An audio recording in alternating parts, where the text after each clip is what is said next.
পশ্চিম দৰঙৰ ব্যৱসায় বাণিজ্যকে বিভিন্ন দিপিলা হ'ল দুৱাৰদলি স্বৰূপ।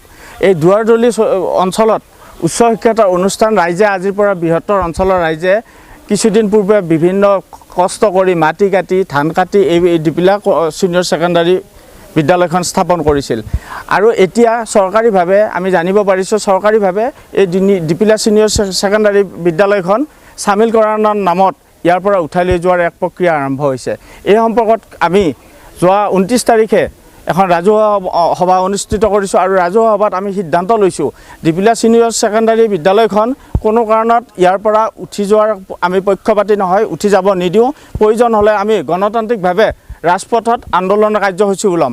এই সম্পৰ্কত আমি সন্মানিত বিধায়ক মহোদয়ক লগ কৰিছোঁ আৰু বিধায়ক মহোদয়ে কিন্তু আশ্বস্ত কৰিছে, আমাক আশ্বাস দিছে আৰু তেখেতৰ কথাত আমি পতিয়ন গৈছোঁ। তেখেতে এটা কথাই কৈছে, দিপিলা মহাবিদ্যালয়খন দিপিলা ছিনিয়ৰ ছেকেণ্ডাৰী স্কুলখন কোনো কাৰণত উঠি নাযায় আৰু সেইটো ব্যৱস্থা মই কৰিম, এইখিনি কৈছে।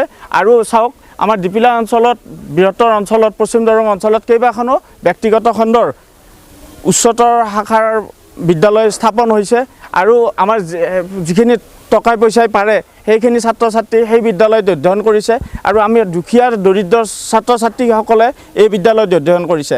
আমি ভাবোঁ এই বিদ্যালয়খন যদি ইয়াৰ পৰা উঠাই নিয়াৰ ব্যৱস্থা কৰা হয় তেতিয়াহ'লে সেই দুখীয়া ছাত্ৰ ছাত্ৰীৰ অধ্যয়নৰ ক্ষেত্ৰতো যথেষ্ট বাধাৰ সন্মুখীন হ'ব, এইটো কিন্তু স্পষ্ট কথা।